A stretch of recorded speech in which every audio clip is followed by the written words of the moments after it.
Sir, ಮನೆ ತನಕ ತಂದು ಕೊಡ್ತೀರಾ? ಹಾಗೆಲ್ಲ ಮನೆ ಎಲ್ಲ ತಂದು ಕೊಡೋಕ್ಕಾಗಲ್ಲ. ಅಲ್ಲೇ ಹತ್ತಿರದಲ್ಲಿ ಸ್ಟೋರ್ಗೆ ಹೋಗಿ. ಸ್ಟೋರ್ಗೆ ಹೋದ್ರೆ ಓಡಿಸ್ತಾವ್ರೆ ಸರ್ ನನ್ನ.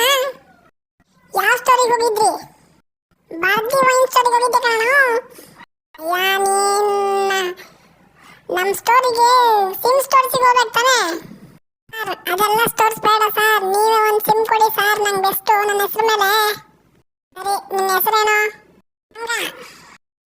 ಏನು ಹೆಸರೇನು? ಮಂಗ. ಮಂಗನ ಅಂತ ಹೆಸರು ಇಟ್ಕೊಂಡಿರ್ತಾರ? ಹೌದು ಸರ್, ನನ್ನ ಹೆಸರು ಮಂಗ. ಸರಿ, ನಿಮ್ಮ ಅಪ್ಪನ ಹೆಸರೇನು? ಮಂಗ. ನಿಮ್ಮ ತಾಯಿಯವ್ರ ಹೆಸರೇನು? ಈ ನನ್ನ ಮಗ ನನಗೆ ಸಿಮ್ ಕೊಡ್ತಾವನ ಇಲ್ಲ ನಮ್ಮ ವಂಶ ಕೇಳ್ತಾವನ? ನಮ್ಮ ಸಿಮ್ ಕೊಡಿ ಅಂತಂದ್ರೆ ನಮ್ಮ ವಂಶದವ್ರನ್ನೆಲ್ಲರನ್ನು ಕರೀತಿಲ್ಲ ಸರ್. ಏಕೆ ಸರ್ ಸಿಮ್ ಕೊಡಿ ಸರ್ ಒಂದು. ನನ್ನ ಮಗನೇ ಗೂಬೆ ಅಲ್ಲ ಸರ್, ಮಂಗ ಸರ್. ನನ್ನ ಹೆಸರು ಮಂಗ ಸರ್, ಗೂಬೆ ಅಲ್ಲ ಸರ್. ನನ್ನ ಲವರ್ಗೆ ಒಂದು ಸಿಮ್ ಬೇಕು ಸರ್. ಅಯ್ಯೋ ಗೂಬೆ ಮಂಗನ ಮಗನೇ, ಹೋಗಿ ನಿನ್ನ ಲವರ್ಗೆ ಅಲ್ಲೇ ಸಿಮ್ ತಗೋ ಅಂತ ಹೇಳು. ನಮ್ಮ ಜೀವ ಯಾಕೆ ತಿಂತಿದ್ಯಾ? ಹೋಗಿ ಸ್ಟೋರಿಗೆ ತಗೋ ಅಂತ ಹೇಳು. ಅಲ್ಲಿ ಹೊಡೆದು ಓಡಿಸ್ತಾವನೆ ಸರ್, ಏನು ಮಾಡೋದು ಸರ್?